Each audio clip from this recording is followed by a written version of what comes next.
Assalamualaikum warahmatullahi wabarakatuh. Selamat pagi, selamat siang, selamat sore, dan selamat malam untuk kalian semua dimanapun berada.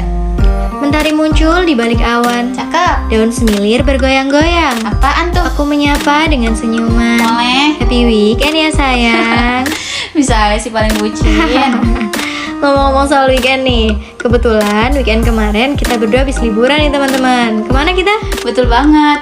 Kita kemarin habis dari Jogja nih teman-teman. Kita ke Malioboro sama ke Pantai Krakal di Gunung Kidul. Ya biasalah buat self healing. Wih, healing banget nggak tuh? Nah, bicara soal self healing nih. Dalam dunia psikologi, self healing adalah proses pemulihan diri dari luka batin dan pengalaman tidak menyenangkan yang mempengaruhi psikologis. Metode healing ini juga mencakup proses menyembuhkan kondisi kesehatan fisik. Hal ini karena kesehatan mental dan fisik tidak dapat dipisahkan. Kedua aspek ini berjalan beriringan dalam mempengaruhi kondisi seseorang. Karena itu, self healing sejatinya bertujuan untuk meningkatkan kesejahteraan mental dan fisik seseorang. Untuk mencapai tujuan tersebut, metode self-healing harus dilakukan bertahap dan konsisten dengan kesadaran penuh. Terus kenapa ya kita perlu self healing? Berdasarkan sumber dan data dari beberapa psikolog, self-healing perlu dilakukan untuk menyelesaikan masalah baik mental maupun fisik yang belum selesai dan berdampak pada kondisi psikologis individu. Selain itu, metode ini juga bisa membuat kita lebih acceptance atau menerima permasalahan yang telah terjadi. Ini penting loh teman-teman, agar kita bisa lebih maju dan percaya diri menghadapi permasalahan yang akan datang. Dampak dari self healing itu sendiri apa sih? Dampak self-healing yang paling signifikan adalah munculnya perasaan aman, nyaman, dan sejahtera. Pada dasarnya, setiap orang bisa mengatasi masalah mental dan fisik yang dialaminya. Yang jelas, self-healing tidak bisa dilakukan dengan sekedar mengalihkan perhatian sesaat pada hal-hal yang menyenangkan. Proses penyembuhan diri harus dilakukan dengan penuh kesadaran hari demi hari.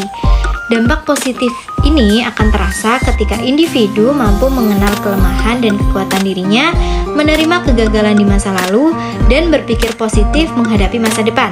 Dalam fase ini, ia bisa menyelesaikan persoalannya dengan mengatur pikiran dan mentalnya untuk melakukan hal-hal positif secara produktif. Berarti self healing itu perlu dilakukan dengan baik ya. So, gimana sih cara self healing yang tepat? Self-healing terbaik itu yang dilatih secara konsisten dengan kesadaran penuh yang dapat mempengaruhi otak, sehingga berkontribusi menimbulkan perasaan positif, bahagia, dan sejahtera. Misalnya, yang pertama dengan self-talk atau berdialog dengan diri sendiri. Yang kedua, melakukan segala sesuatu dengan kesadaran penuh. Contohnya, dengan fokus pada kondisi yang dialami saat ini.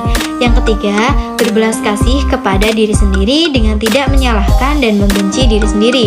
Contohnya, dengan menulis surat dan mengatakan hal-hal baik kepada diri sendiri. Yang keempat, tidur yang cukup. Yang kelima, di latihan pernafasan. Yang keenam, meditasi yang bisa dilakukan melalui dua metode, yakni metode mindfulness meditation dan grounding meditation.